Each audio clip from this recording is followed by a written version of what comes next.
We're the Good Neighbor Network, FM 101.9 and AM 1450 Murfreesboro, FM 100.5 Smyrna, audio and video streaming at WGNSradio.com. This is the WGNS Action Line, talking with Rutherford County newsmakers about what matters most to you. Now, your host, Scott Walker. Well, good morning, everybody. Bryan Barrett in for Scott, who was going to be in for Bart, and you know how all that goes. It's just a crazy schedule, but good to be with you this morning on the Action Line. Be sure to stay with us throughout the morning. We have the Roundtable with Dr. Bill Krause coming up next hour, and then I'll be back for Rutherford Issues in the 10 o'clock hour. We're talking with our friends from the United Way of South Central Tennessee a bit later on this morning.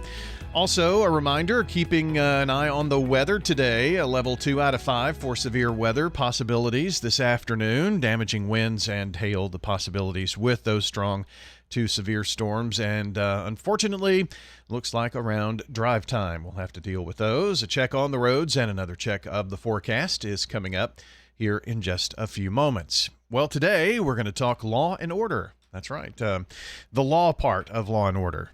I wish I had the dun-dun, but I don't. From the law offices of John Day, Laura Baker joins us here today. Good morning to you.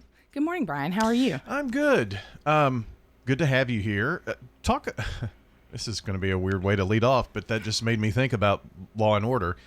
Do you get into those procedurals and things like that? Oh, yes. I have a deep love for true crime. Yeah? All things true crime, because I don't do criminal law. So, okay. So some people might think that's a little strange for a lawyer to want to spend their off hours watching Dateline and Law and Order and those procedural type shows. But for me, it's different than what I do all day long. Yeah. Well, I mean, it is. They have to be popular because there's so many different types of shows. They are out there.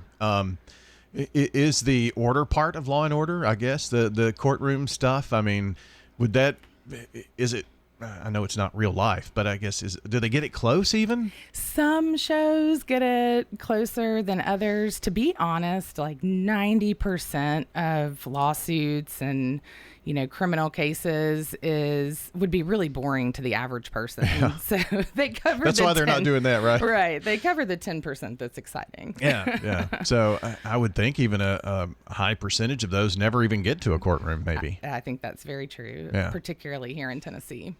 Do you have a favorite show? That's a great question. I think Dateline. I do. I like when they put pictures and videos and recordings to a story. I like to hear and see it for myself. So it's more like a documentary type format. Yeah. Definitely. Well, I guess my guilty pleasure along those lines is Better Call Saul. Oh, yeah. Fantastic. That's a John Day favorite, too. Is it really? Oh, okay. Yeah. Well, good. I'm glad we've got something in common there. That show is something else. But watched every season, and then that last couple of seasons, you had to find where it was and all. But, it was just very gripping, I guess. But anyway, you kind of, tell us about yourself. What type of law you do practice, where are you, where do you come from, all that good stuff. Well, I've been practicing law for a little over 18 years now. I'm actually from Nashville, born and raised. And you're rare. Yeah, I'm a unicorn. I call myself a double unicorn because born and raised in Nashville, Tennessee, came back here to practice law, and my entire law practice I've practiced with John Day. Wow. Which is very rare in the legal profession for lawyers to stay at the same job their entire career so far. So you said 18 years? Yes, sir. So 18 with John. 18, and we do exclusively plaintiffs' personal injury and wrongful death cases, which means that we file lawsuits in a civil court, not criminal court, for injuries that people have sustained or deaths of family members due to the negligence of others. So, there's been a lot of growth in 18 years, I know, within the law offices of John Day, and one of those, thankfully, when he moved to Murfreesboro and opened up an office here, we were able to build a relationship that I really enjoy getting to talk to John. And, sometimes you see these folks who pop up on television and say this and that. And when, there's something different about John, I think. And maybe you being in that office, you that. You see that firsthand. I know it. I've seen it firsthand. I wouldn't still be at the same place I've been for 18 years if I didn't have great respect for John and the work he's done and the impact he's had on the legal profession. So and very well respected across the country. I mean, some of the things that he's told us that he is doing now and just the recognition that he's gotten for what he does kind of sets the office apart from others, I think. Absolutely. He is president-elect of the American College of Trial Lawyers right now. He'll take office as president next year, which is an international organization, invitation-only organization for lawyers who practice at the highest level of trial law. I also had the pleasure last week of presenting the Nashville Bar Association's Liberty Bell Award to John for all of his scholarly contributions to the law and his work over the years to make the law better for all Tennesseans, in particular those who've been victims of other people's negligence. Now, when you say scholarly, you're mentioning that he's written papers and things of that nature that have been used to even help develop laws, from what I understand. Absolutely. John's written a number of books. He wrote Day on Torts, which is the book on Tennessee tort law. He recently spent a vacation writing the Tennessee's very first treatise on wrongful death law. And so he's made, as I said last week when I presented him with the award, a lot of lawyers go home after a successful day in court and pat themselves on the back. Yeah. John goes home and says, how can I share what I learned with other lawyers so they can help their clients? And then picks up the pen and goes to work. He does. You hear on air and television and all, you see testimonials, and I have not seen one testimonial from folks who have, it always says actual client, and it's not some flamboyant big, but they're really talking about how John and all of the attorneys within the law office have changed lives, and that those are powerful. Well, and I'm glad you bring that up, because that's one of the things that we do think as a firm sets us apart from some of the other law firms that do what we do. When you work with our firm, you know who your lawyer is. You get to talk to them. We regularly communicate with our clients and explain to them every step of the way what is happening, what's going to happen next, and what are the implications of different facts and different laws on their particular claim.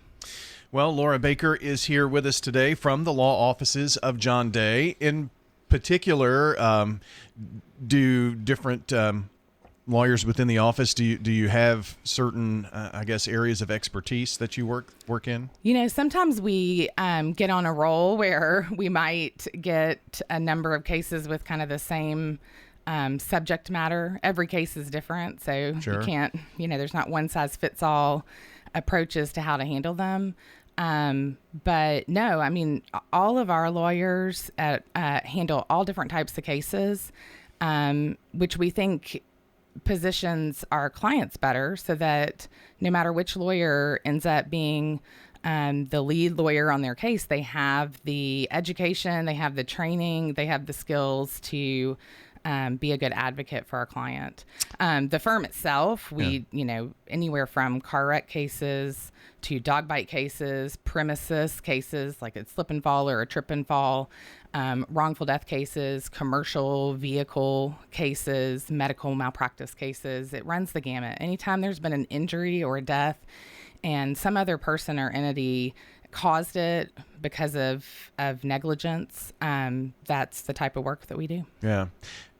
Let's face it, I think others within this portion of law services have maybe kind of given a black eye to the whole group that work on these cases, but I think that's where you stand out above the rest, if that makes sense, because it's really truly personal, and you really get down to some, I mean, car injury cases that, change lives forever and have no hope. I mean, it's not just about getting as many cases as you possibly can. It's about really changing the lives of those people. Very true. And, we work really hard on the front end to make sure that when we accept a case, it's a case that we see merit in.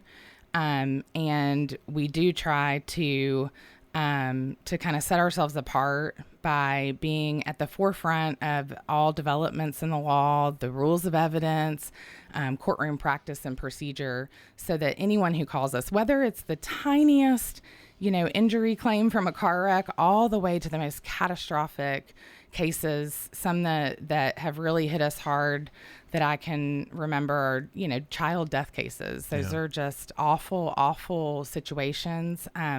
But whether you have the, quote unquote, biggest case in our law firm or the smallest one, our commitment is to giving every client that personal level of service and compassion that they have a right to expect of their lawyer. I was talking just yesterday to our Rutherford County Emergency Medical Services, and by the way, just a little PSA, the 19th through the 23rd of this month is EMS week. So, give a pat on the shoulder to those who are the first line of defense. But he was saying, Brent Carter was with me, and he said the cases or the calls that they get that involve children are the most heart-wrenching. They are absolutely heart-wrenching. I think for anyone, as a mother myself, they're particularly heart-wrenching. And I also give a big pat on the back, maybe a huge bear hug to our first responders, because I can imagine from being what I call a secondary responder in cases like that, not the first responder, but I come in later. But I know what that kind of vicarious trauma can be like, to be there and walk through a horrible situation with the family. And they're having to relive that situation with you, so you kind of know what's going on, and I'm sure that's hard on them, hard on you, So those are just tough. But thanks for what you do, and thanks to John and the team. How many are in the office now? We have 8 lawyers now, and we have a 9th lawyer who's going to be starting with us in September after he takes, and he better pass the bar exam.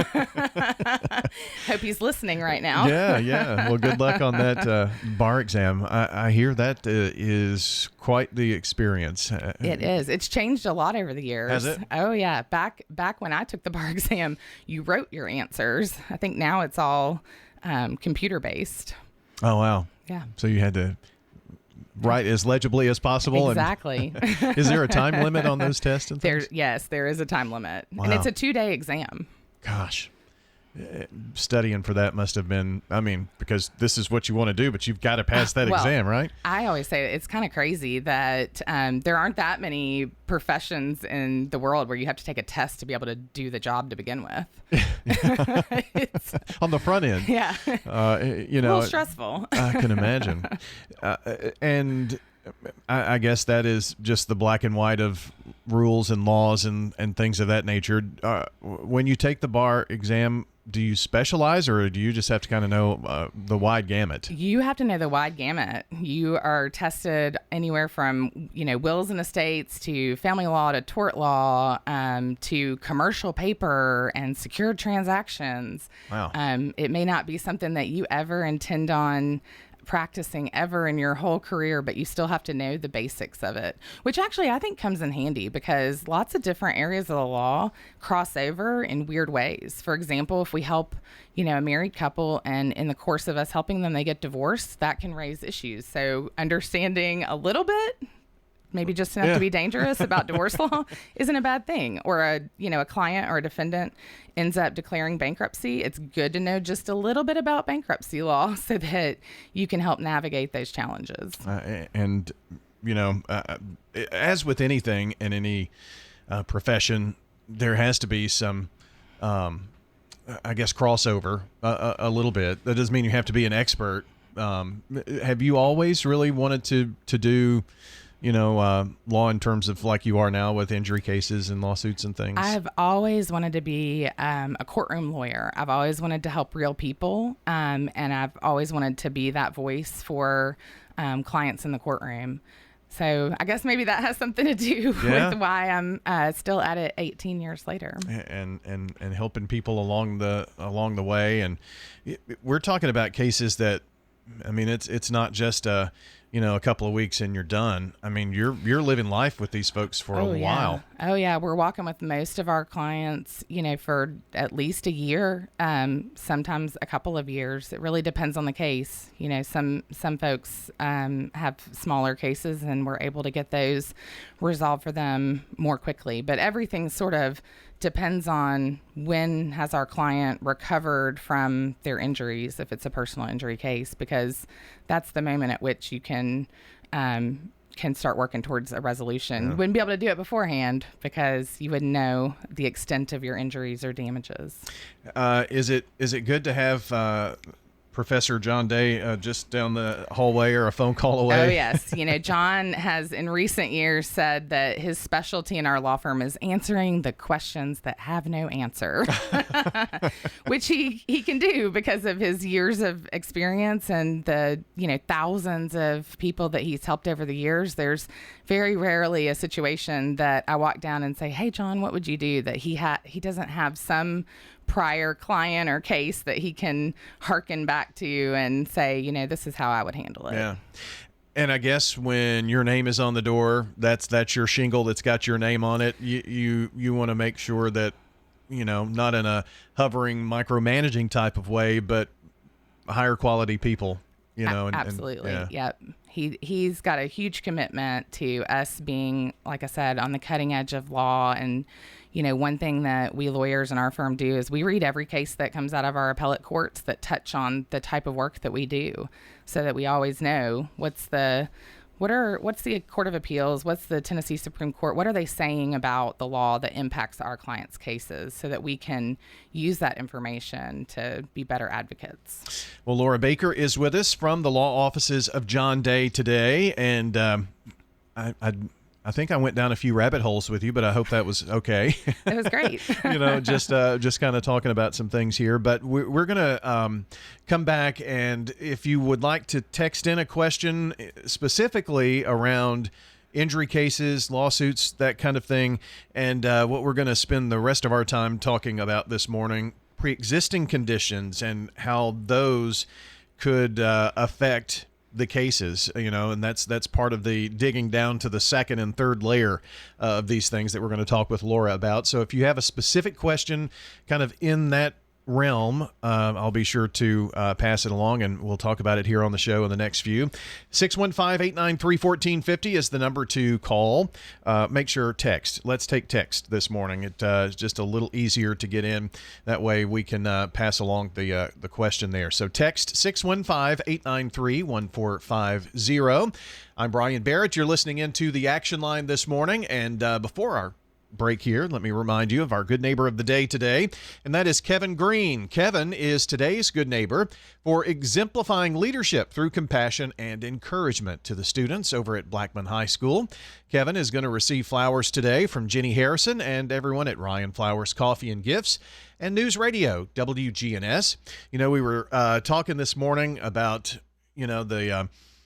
the longevity of the law offices of John Day, and just think about Ryan Flowers. Bart told me that when he bought the station in 1984, Ryan Flowers was doing the good neighbor of the day, and they were doing that before then. So that's over 40 years of commitment, 40 years of great service to our community. So we appreciate our friends over at the law offices of John Day and Ryan Flowers Coffee and Gifts with that. And happy birthday today to Renee Victory. Renee wins the banana pudding from Slick Pig Barbecue as our birthday club winner today.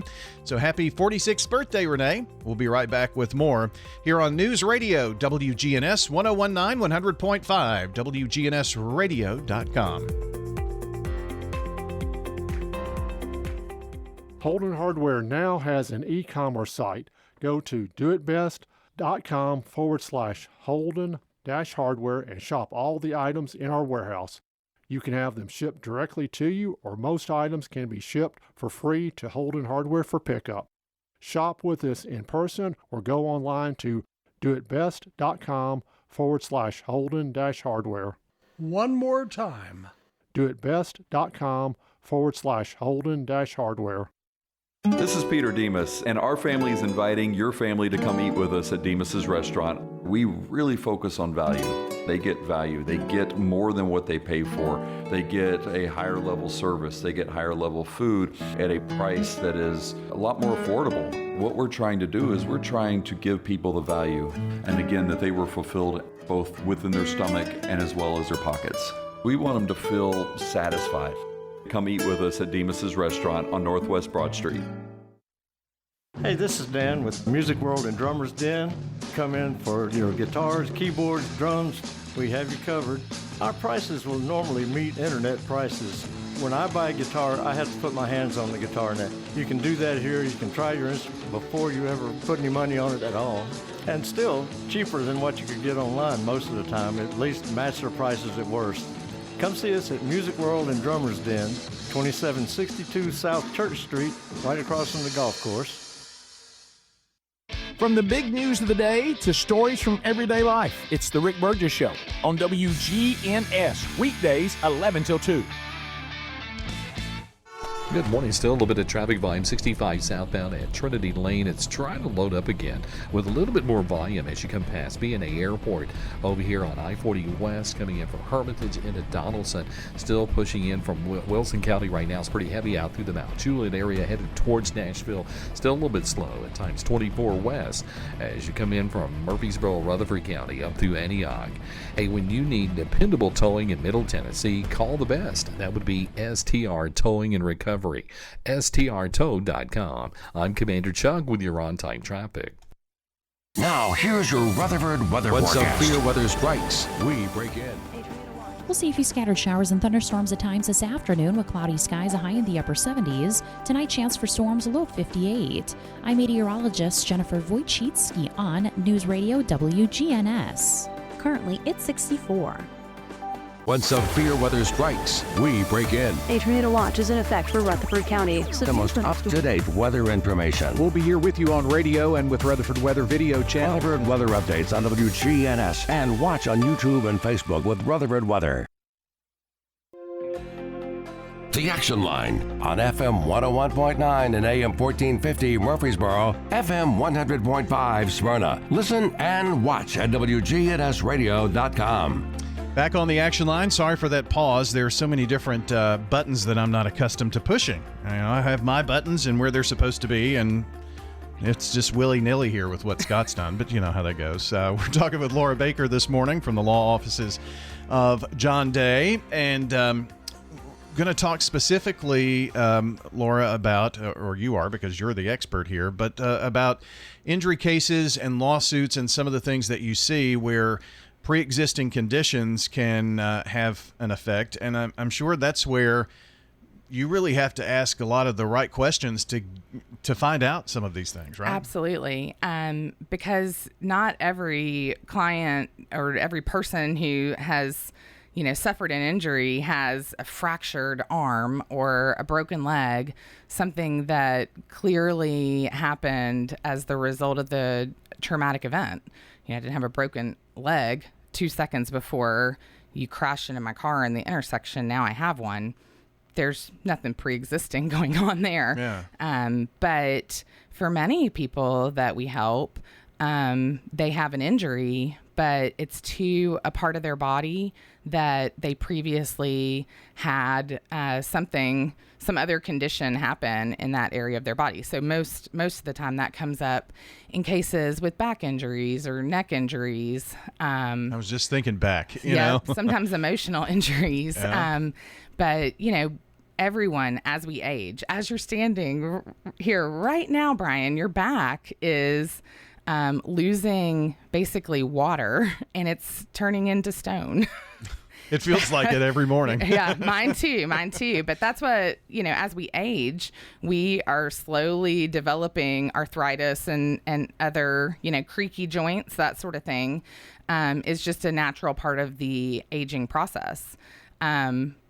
when you're in a car wreck or you have a trip and fall accident, you may cause injury to your back, and that injury is on top of something that was really already there.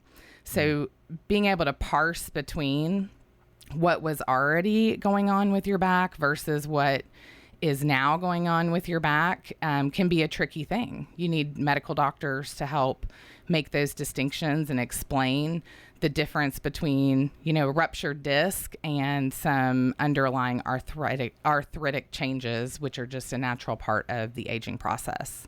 Interesting. It comes up so often that we actually have what we call pattern jury instructions, the instructions that a jury gets at the end of a trial about how you're supposed to approach the task of deciding the case. The judge instructs the jury on the law, and there's a specific instruction about pre-existing conditions.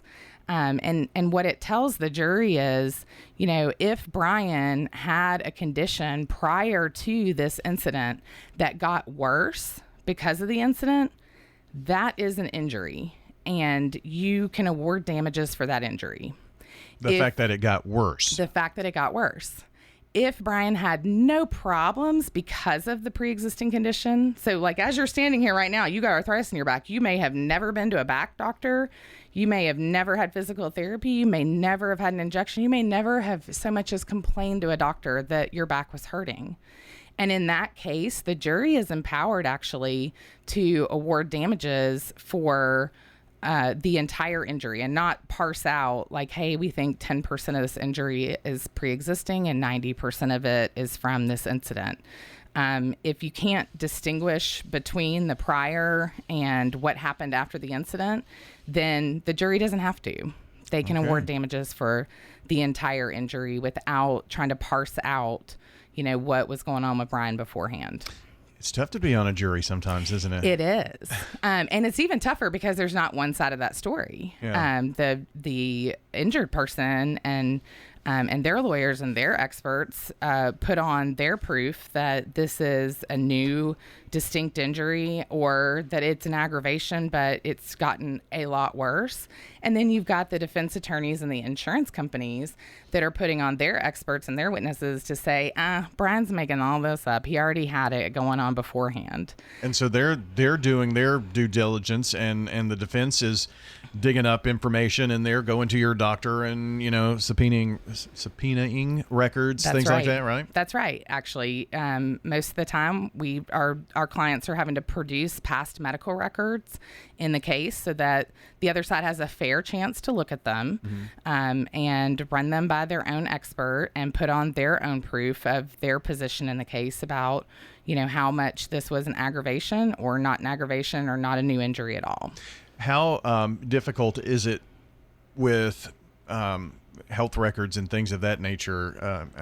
I'm sure you have to have permission and all that kind of thing, but it probably is a little harder than just gathering normal information, isn't it? It is. I mean, you absolutely have to get, HIPAA compliant medical authorizations to allow even our office. We can't just get our clients' medical records. We have to have authorizations that pass muster at the hospital and with the medical providers to give us those records. There's a whole industry about getting medical records.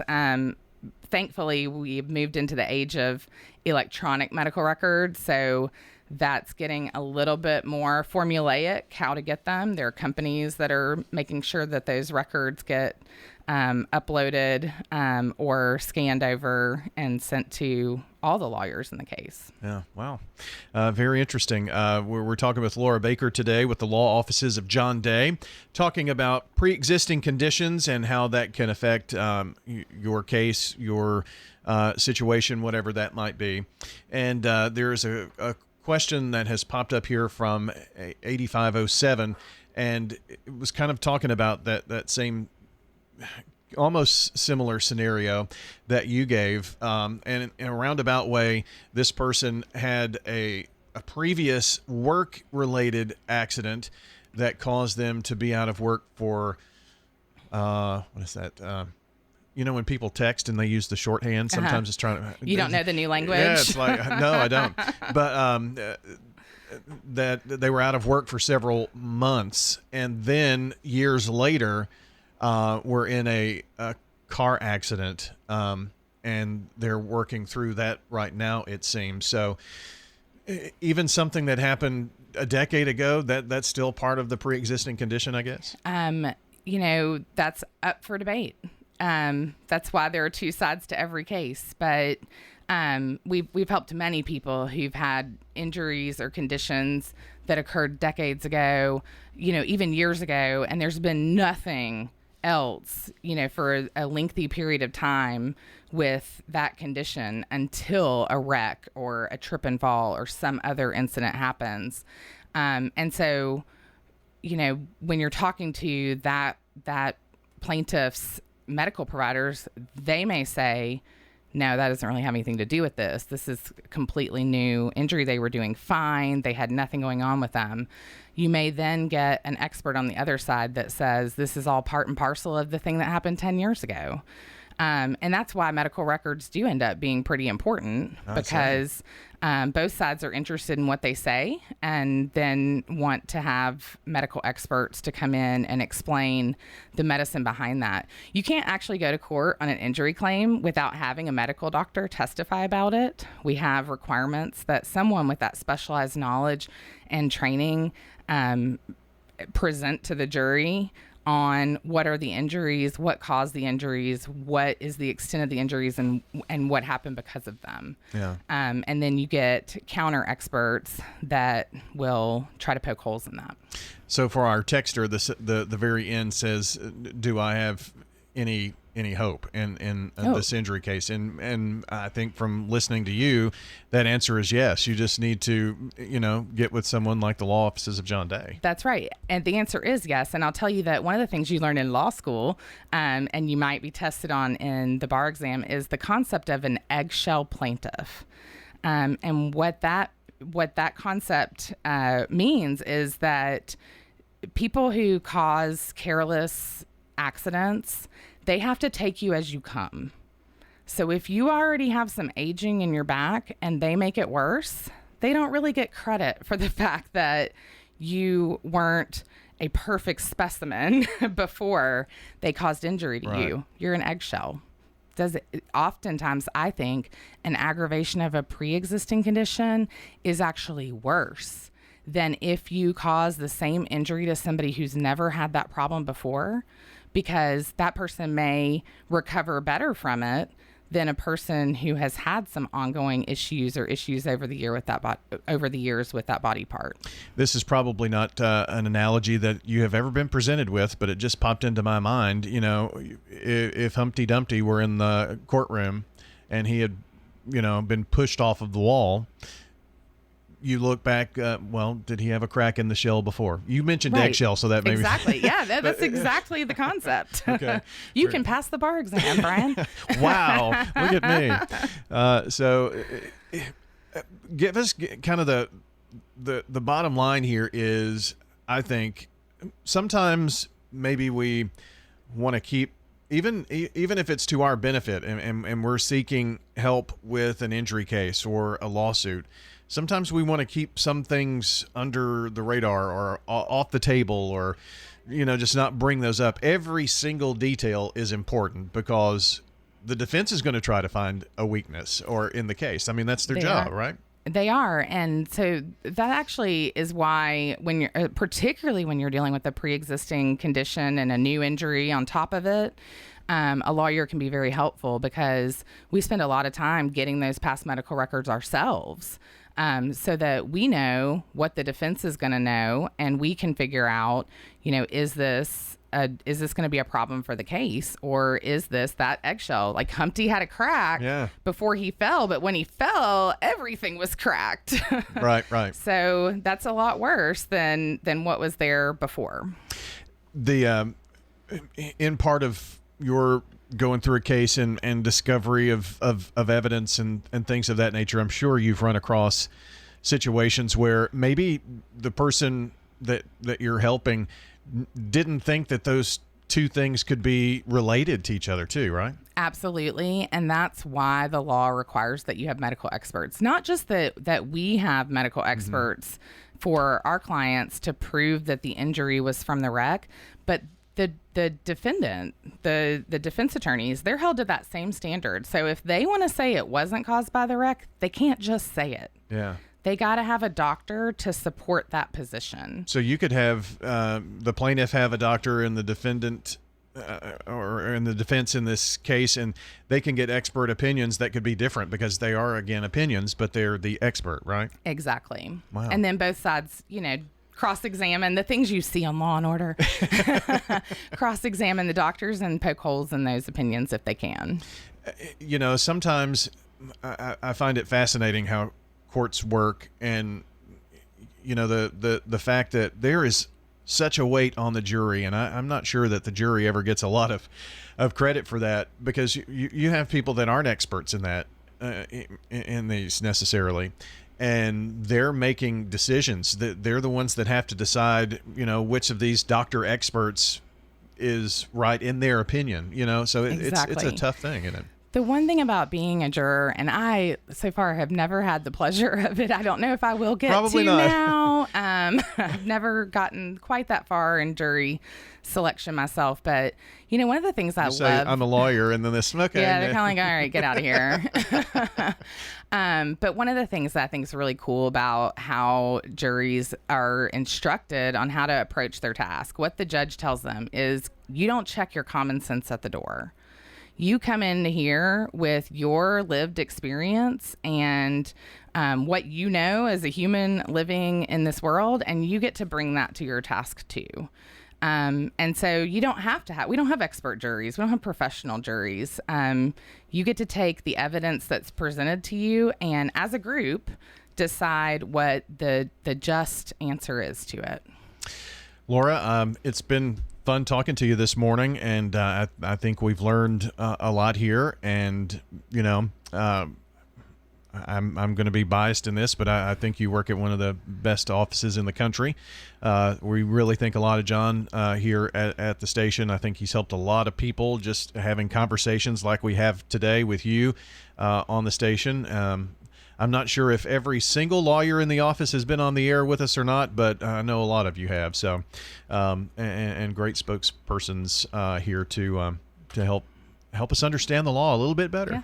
Well, thank you for having me. Absolutely. It's been a pleasure. Thanks for coming by today. We're going to wrap up our Action Line program here in just a couple of moments, but today our guest has been Laura Baker from the law offices of John Day. We'll be back in just a couple of moments, and stay tuned. Roundtable coming up here in about 10 minutes or so.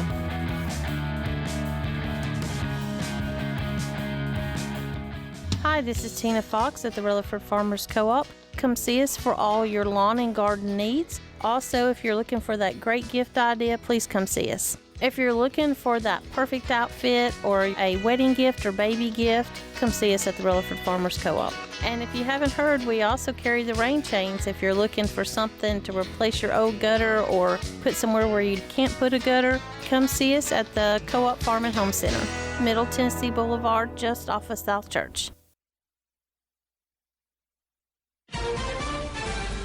CBS News Brief. The Cardinals taking part in the conclave to elect a new pope are likely wrapping up their lunch break before trying again. Kelsey Wilson of Indiana watched from St. Peter's Square as black smoke wafted from the Sistine Chapel's chimney, signaling no pope was chosen in this morning's round of voting. A holy man of God that proclaims the gospel, ready to take on the huge role of shepherding 1.4 billion Catholics in the world. CBS's Stacey Lynn reports the U.S. and U.K. have agreed on a trade deal. On Truth Social, the president called the deal a full and comprehensive one that will cement the relationship between the United States and the United Kingdom for many years to come. The U.K. is the first trade partner to reach a deal since President Trump started raising tariffs. The Trump administration wants to make the sky safer. Transportation Secretary Sean Duffy is expected to unveil a multi-billion-dollar plan today to overhaul the nation's air traffic control system. And to hire more controllers. CBS News Brief. I'm Michael Wallace.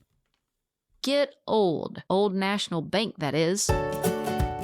Old National Bank has the experience and service you need to buy a home, make investments, even online and mobile banking. Old National Bank is in the borough on Dr. Martin Luther King Jr. Boulevard. Old National Bank at 2230 Dr. MLK Jr. Boulevard, which used to be Mercury Boulevard. Visit us and enjoy warm, homemade cookies at Old National Bank. Old National Bank, equal housing lender, member FDIC. It's the Doug Young Educator of the Month from News Radio, WGNS, and City Tile and Floor Covering on Spring Street. This month, we're proudly spotlighting Dr. Devola Span-Morman, Special Education Supervisor with Rutherford County Schools. I come from a family of educators, and I have always had a helping spirit and mentality. I am blessed to be able to help and work with students and families from all walks of life. She has a heart for service and a passion for students. Sometimes we forget to laugh and stop and enjoy the small things in life. Kids have a way of reminding you to not sweat the small stuff and to just enjoy life as it is. Every day, Dr. Morman finds joy in making a difference. Seeing all of my students graduate from high school and being productive citizens, especially those with disabilities who have had to overcome so many obstacles. That's our Educator of the Month, Dr. Devola Span-Morman. Nominate a teacher at WGNSradio.com/educator. It's the Doug Young Educator of the Month from City Tile and Floor Covering. Now, here's your Rutherford weather forecast. Want to remind you that we do have a slight chance, or a level 2 out of 5 chance of severe weather this afternoon, mainly during your afternoon drive home. So we're talking 3, 4, 5 o'clock into the early evening hours. Large hail, gusty winds are the most likely culprits here with any storms this afternoon. That doesn't mean that we're for sure getting severe weather today.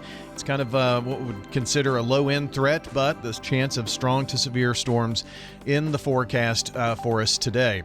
Current conditions, 70 degrees in Murfreesboro and 65 here at the studios. I think we're going to see an uptick in that temperature coming up here in just a few. Well, that is a look at your forecast and wraps us up here on the Action Line this morning. A reminder, if you came in late during our conversation this morning, be sure to head to the website. We'll have the podcast up shortly here from WGNSradio.com under podcast, then Action Line, or Facebook, YouTube, Twitch on Big G TV. See you next time.